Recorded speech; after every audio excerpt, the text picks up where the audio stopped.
Assalamualaikum warahmatullahi wabarakatuh. Halo, selamat pagi. Perkenalkan, nama saya Hamidatun Nihayah, dosen program studi pendidikan agama Islam Fakultas Tarbiyah Universitas Nahdlatul Ulama Sunan Giri. Spesialisasi saya adalah mengajar mata kuliah tafsir dan hadis tarbawi. Pada kesempatan ini saya akan menjelaskan tentang teknik pengajaran saya pada mata kuliah tafsir dan hadis tarbawi dengan bobot 2 SKS. Sebelum saya menjelaskan hal tersebut, saya akan menjelaskan mengenai deskripsi singkat, tujuan, dan metode pengajaran mata kuliah tafsir dan hadis tarbawi. Mata kuliah ini secara khusus diprogramkan untuk para mahasiswa jurusan pendidikan agama Islam Fakultas Tarbiyah guna mahasiswa dapat memahami ayat-ayat tertentu dalam Al-Quran yang berkenaan dengan pendidikan, tentunya secara benar dan dapat menerapkan dalam kehidupan sehari-hari. Dengan mengikuti mata kuliah tafsir dan hadis tarbawi ini, mahasiswa diharapkan mampu mencapai kompetensi sebagai berikut. 1. Mahasiswa dapat mengetahui dan memahami materi-materi yang berhubungan dengan tafsir dan hadis tarbawi. Yang kedua, mahasiswa dapat mengetahui dan mampu mengamalkan Al-Quran dan hadis sesuai dengan prinsip-prinsip pendidikan yang meliputi prinsip tauhid dan risalah ilahiyah. Yang ketiga, mahasiswa mampu mengkaji penafsiran materi pokok Al-Quran dan hadis tentang ayat-ayat yang berhubungan dengan pendidikan. Guna mencapai kompetensi tersebut, mahasiswa akan diberikan topik-topik yang akan dibahas selama 14 kali pertemuan. Topik-topik tersebut meliputi 1. Terminologi pendidikan yang meliputi tarbiyah, ta'lim, ta'dib, dan tazkiyah, serta implikasi konsep-konsep pendidikan Al-Quran dan hadis. Yang kedua, ayat dan hadis tentang ilmu pengetahuan. Yang ketiga, konsep Al-Quran dan hadis tentang manusia sebagai abd, insan, dan bashar. Yang keempat, ayat dan hadis tentang tujuan pendidikan. Yang kelima, etika peserta didik dalam perspektif Al-Quran dan hadis. Yang keenam, etika pendidik dalam perspektif Al-Quran dan hadis. Yang ketujuh, keutamaan ilmu dan ulama dalam Al-Quran dan hadis. Yang kedelapan, materi pendidikan dalam Al-Quran dan hadis. Yang kesembilan, metode pendidikan dalam Al-Quran dan hadis. Yang kesepuluh, konsep punishment dan reward perspektif Al-Quran dan hadis. 11. Ayat-ayat tentang evaluasi pendidikan. 12. Ayat-ayat tentang lingkungan pendidikan, keluarga, masyarakat, dan lembaga pendidikan. Buku-buku yang saya gunakan dalam perkuliahan ini adalah sebagai berikut. Buku wajib meliputi Tafsir Tarbawi Mengungkap Pesan Al-Quran Tentang Pendidikan oleh Ahmad Munir. Tafsir Tarbawi Pesan-Pesan Al-Quran Tentang Pendidikan oleh Qadar M. Yusuf. Tafsir dan Hadis Tentang Pendidikan oleh Nanang Gojali. Tafsir ayat-ayat pendidikan oleh Abuddin Nata, serta Tafsir Tarbawi mengungkap pesan Al-Quran tentang pendidikan oleh Ahmad Munir. Adapun referensi pendukung meliputi Al-Quran dan terjemahnya oleh Kementerian Agama Republik Indonesia, serta terjemah Bulughul Maram Mutiara Ilmu oleh Al-Hafidz Ibnu Hajar Al-Asqalani, serta buku-buku atau kitab-kitab tafsir oleh para mufassir. Dalam mengampu mata kuliah tafsir dan hadis tarbawi ini, saya menggunakan 3 metode perkuliahan. 1. Ceramah atau lecture method. Metode ini memberikan penjelasan-penjelasan sebuah materi yang disampaikan secara lisan dan dilakukan di depan para peserta didik. Yang kedua, comparative learning. Metode ini melatih mahasiswa untuk bekerja sama dalam berdiskusi dan diakhiri dengan penyimpulan bersama mengenai topik tersebut. Adapun yang ketiga, contextual learning. Metode ini yang menekankan pada proses keterlibatan antara materi pembelajaran atau materi perkuliahan dengan situasi kehidupan nyata, sehingga mendorong mahasiswa untuk menghubungkan dan menerapkan hasil belajar dalam kehidupan sehari-hari.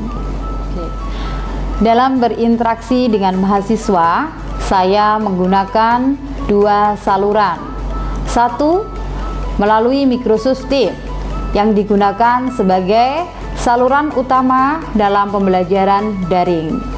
Yang kedua, grup WhatsApp sebagai media komunikasi di luar jam perkuliahan.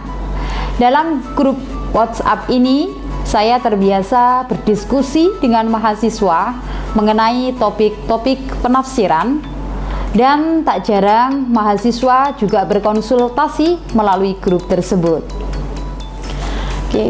Guna menilai capaian kompetensi mahasiswa, pendekatan yang kami gunakan adalah assessment of learning dan assessment for learning. Adapun instrumen assessment yang saya gunakan adalah tes lisan dan tes tulis, tentu saja yang dilengkapi dengan rubrik analitik maupun rubrik holistik. Di awal perkuliahan, saya selalu menjelaskan mengenai kontrak belajar dan asesmen yang akan saya gunakan. Hal tersebut memberikan pemahaman kepada mahasiswa apa saja yang harus mereka lakukan, selesaikan, bagaimana melakukannya, dan bagaimana mereka dinilai. Selain itu, saya juga menjelaskan mengenai presentasi penilaian untuk performansi, tugas, UTS, dan UAS. Selanjutnya, saya akan memberikan cuplikan perkuliahan yang saya lakukan secara online menggunakan aplikasi Microsoft Teams.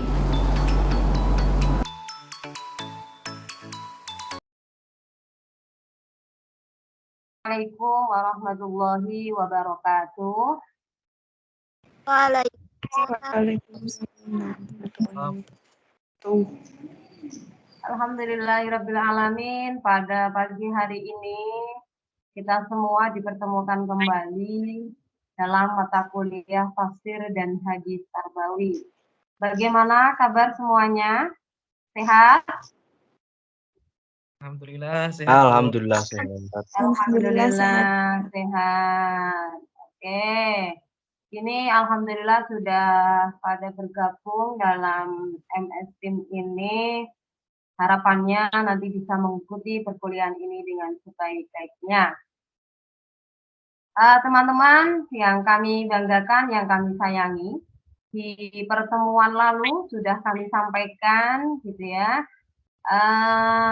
beberapa materi terkait tentang tafsir dan hadis tarbawi. Oleh itu dalam pertemuan kedua ini tepatnya kita akan membahas tentang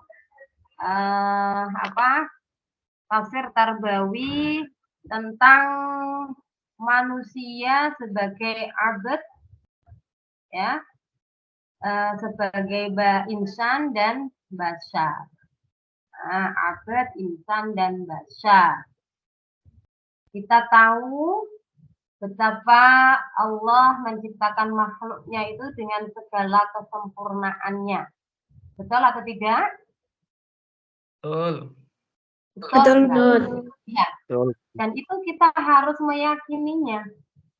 Sebagaimana makhluk Allah seperti kita ini, yaitu manusia, ya.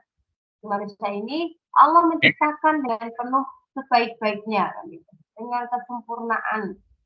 Apa itu? Bagaimana yang tersirat dalam surat apa ya kira-kira? Bahwasanya Allah menciptakan manusia dengan sebaik-baik ciptaan, sebaik-baik bentuk. Itu ada di surat apa ya? Surat At-Tin, Bu. Betul sekali, di surat At-Tin. Terima kasih Mas Lana. Nah, good job. Oke. Bunyinya gimana Mas Lana? Bisa disampaikan? Bismillahirrahmanirrahim. Laqad khalaqnal insana fi ahsani taqwim. Oke, laqad khalaqnal insana fi ahsani taqwim. Dengan sebaik-baik bentuk, ya. Nah, gimana tidak sebaik-baiknya kita dilengkapi dengan akal, dengan nurani, ya, sehingga bisa membedakan mana yang baik, mana yang tidak. Nah, kalau kemudian kita tidak berakal, nggak bisa berpikir positif dan negatif, apa bedanya dengan makhluk lain? Dalam arti di sini, apa bisa hewan, ya, atau makhluk lainnya lah. Oke, langsung saja kita masuk di manusia itu sebagai abad, insan, dan bashar. Ada yang tahu abad itu apa ya? Abad atau abdun kalau sering kita mendengarnya itu. Abdun. Apa? Apa itu abdun? Siapa bisa menyampaikan, sebut nama? Ayo. Mbak Faza. Apa abdun itu Mbak Faza? Belum nyambung. Gimana ini? Oke. Mas Najib, abdun itu apa Mas Najib?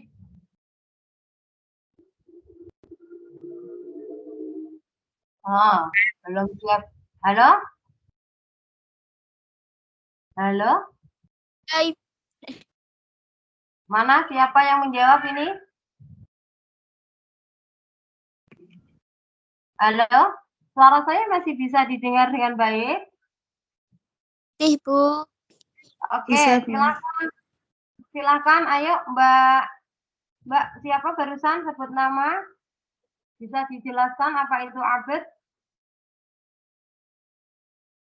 Abdun, iya Bu. Apa? Hamba Allah. Kawula. Hamba Allah. Oke. Ada yang mau menjelaskan lagi apa itu abad? Manusia itu sebagai abdun. Ada yang mau menyampaikan? Selain mbaknya tadi itu, yang lain? Mas Lana? Mungkin seperti ini, Bu, kalau menurut saya. Ya, sebagai abdun itu kalau diambil dari kata abad kan artinya hamba, atau dari kata ibadah, ubudiyah, yaitu orang manusia itu diciptakan untuk senantiasa melakukan ibadah kepada Allah. Oh gitu. Oke. Terima kasih Mas Lana. Jadi begitu, manusia itu sebagai abdun. Kita tahu abdun itu berarti hamba Allah kan gitu ya. Abdullah gitu. Abdullah, hamba Allah yang mengabdikan diri ya. Namanya aja hamba. Itu kan berarti sepenuh hati itu kita berikan kepada Allah. Dalam bentuk apa? Bisa di sana itu diwujudkan dengan ibadah. Ya. Ibadah maupun ubudiyah. Ya, ibadah. Ibadah itu apa? Perlu kita tahu. Berarti apa saja gitu ya, segala tingkah atau perbuatan kita. Ya. Nah, tentunya di sini adalah sesuatu yang memang yang baik, yang dicintai, kemudian yang diridhai oleh Allah. Itu ibadah. Loh, Bu, saya itu mencari rizki loh, Bu. Saya mencari rizki dengan jalan yang benar. Itu juga ibadah, Bu. Iya, ibadah. Jadi, saya belajar, Bu, berangkat kuliah. Itu ibadah atau tidak? Ibadah atau tidak? Betul, Bu. Ibadah. Jadi bukan berarti yang ibadah itu kita jungkar-jungkir sholat, kemudian mau berpuasa itu saja tidak.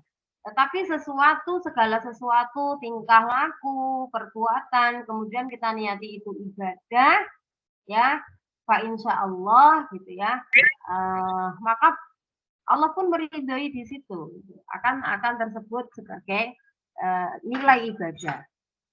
Nah, kemudian ubudiyah. Nah, ubudiyah itu penyerahan diri kepada Allah. Setelah kita sudah membenahi ibadah kita, kemudian ubudiyahnya. Ubudiyahnya bisa misal kita contohkan di sini kita mau sholat, mau berpuasa, mau zakat, mau apalagi naik haji gitu ya. Maka di situ merupakan bentuk ubudiyah kita. Nah, ubudiyah ini apa di situ? Kita ini benar-benar menyerahkan, ya. Selain memang itu bernilai ibadah, maka di sini ada sebuah ubudiyah. Ya, kita menyerahkan, ya Allah, Bismillah, saya sudah beribadah demikian, gitu ya. Beribadah demikian, tiada lain adalah saya menyerahkan semuanya ini kepadamu. Semoga Engkau senantiasa meridhoi. Nah, begitu kurang lebihnya. Dari sini bisa difahami? Sebelum bisa. saya lanjut di insan, bisa ya? Insya Allah bisa. Oke, insya Allah bisa. Oke, lanjut. Terus bedanya apa dengan insan? Nah, bedanya dengan insan ini apa? Maka siapa tahu apa insan itu? Apa insan? Ada abad, ada insan, ada bashar. Nah, Mbak Arini. Mbak Arini. Halo.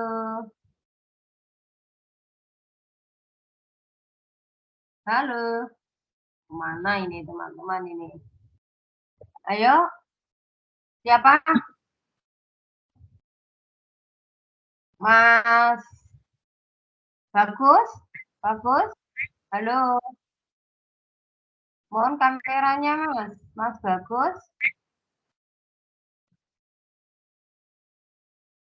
Oke. Sepertinya terkendala sinyal ini ya. Oke, kami lanjut. Insan. Jadi kalau insan itu berarti apa ya? Manusia itu tampak ya, tampak apa? Perkembangan secara fisiknya. Jadi, bisa dibilang manusia tumbuh dan berkembang secara fisik dan potensi untuk tumbuh dan berkembang secara mental spiritual. Itu insan. Ya. Terus manusia dapat memerankan dirinya sebagai sosok pribadi. Ya, yang mampu mengembangkan dirinya tentu saja dan bisa berinovasi. Itu jadi insan itu sendiri. Ya ayyuhal insanu, banyak gitu ya di ayat-ayat Al-Qur'an itu. Ya. Jadi kalau abad itu berarti menunjukkan bahwasanya manusia itu penyerahan dirinya, ibadah ubudiyahnya itu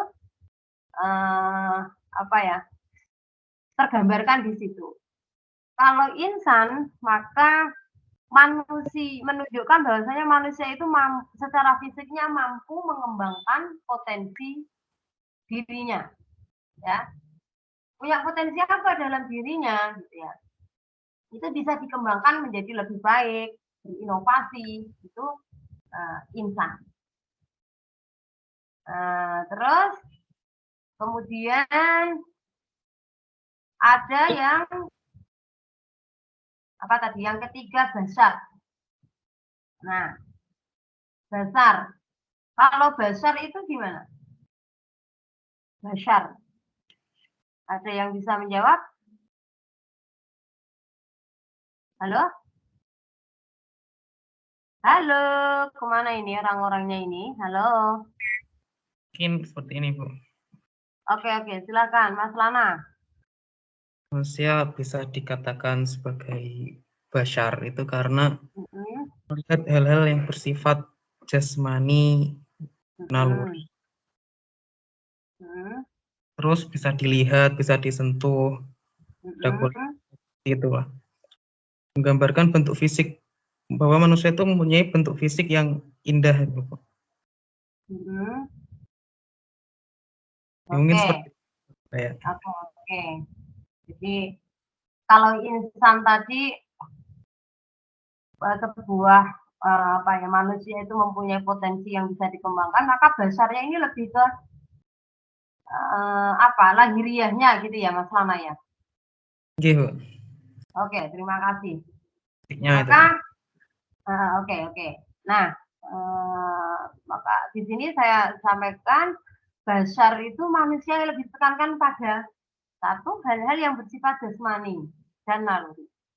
Misal manusia itu bisa melihat, bisa menyentuh maupun disentuh, juga merasakan lapar, haus, ya, bisa berkembang biak dari kecil menjadi besar, pendek jadi tinggi dan lain sebagainya. Nah, misal timbul pertanyaan begini, Bu, kalau Rasulullah itu termasuk basar atau enggak? Gimana itu jawabnya?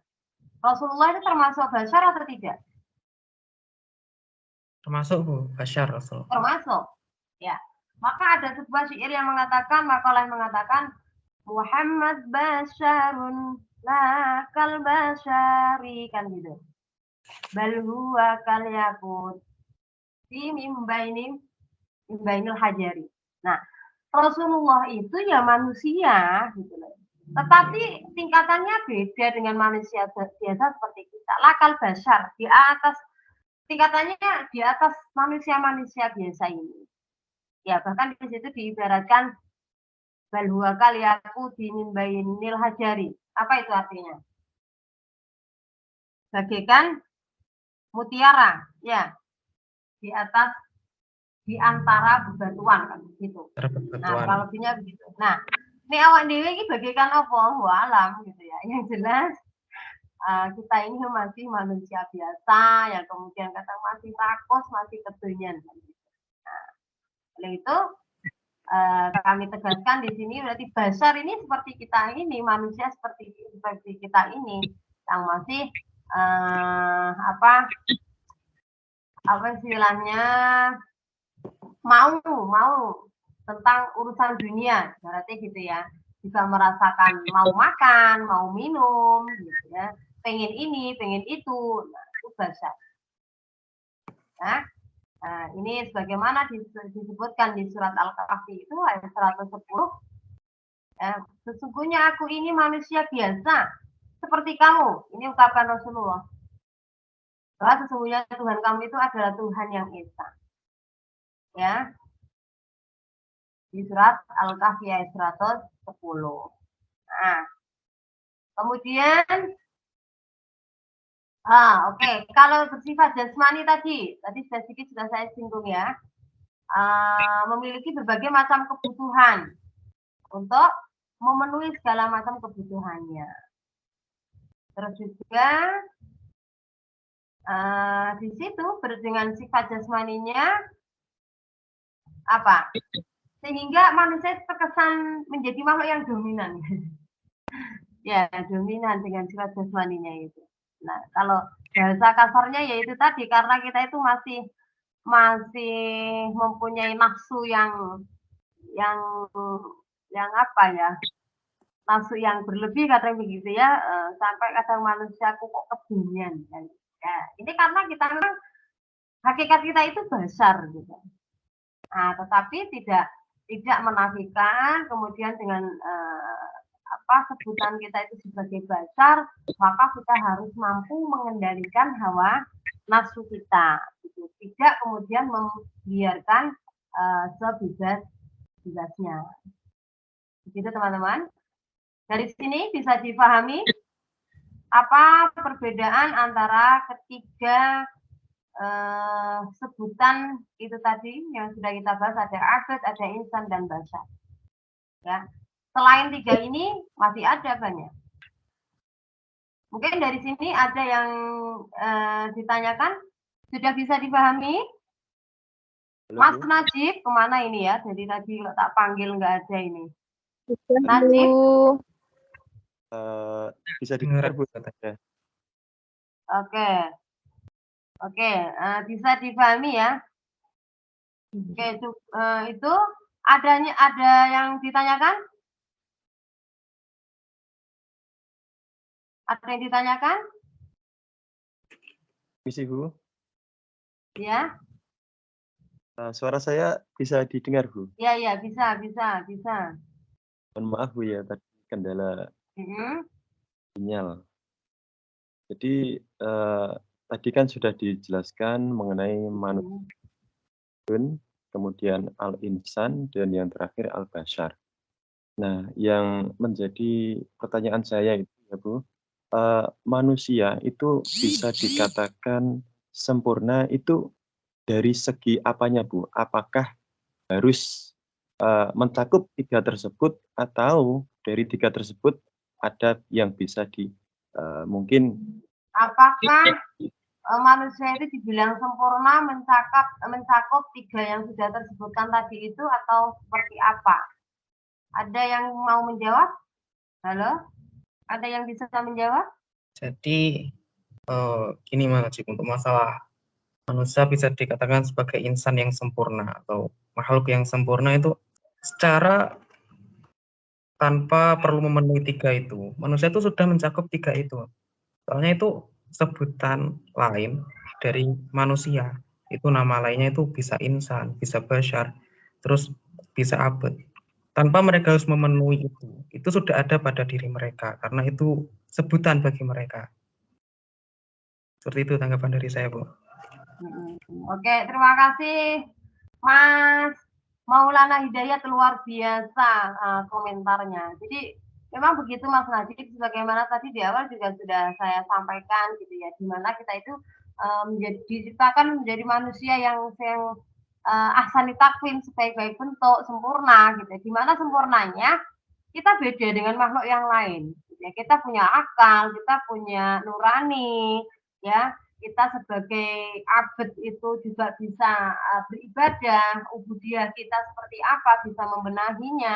Kemudian sebagai insan, ya kita itu bisa berinovasi, bisa mengembangkan potensi-potensi yang ada. Kemudian sebagai bashar, kita juga masih membutuhkan makan, minum, masih suka ini itu kan begitu. Itu Mas Najib ya, kurang lebihnya ya. Ya, baik. Oke. Terima kasih. Oke, sama-sama. Teman-teman, saya rasa itu perkuliahan dalam pertemuan kali ini. Semoga menjadi pertemuan yang bermanfaat, apa yang kita dapatkan juga bermanfaat dan senantiasa diridhai oleh Allah. Kita tutup dengan bacaan hamdalah dan kafaratul majlis. Alhamdulillahirabbil alamin, subhanakallahumma bihamdik, asyhadu an la ilaha illa anta astaghfiruka wa atubu ilaik. Wassalamualaikum warahmatullahi wabarakatuh. Waalaikumsalam. Demikian cuplikan video pembelajaran yang saya lakukan. Terima kasih, semoga bermanfaat. Wassalamualaikum warahmatullahi wabarakatuh.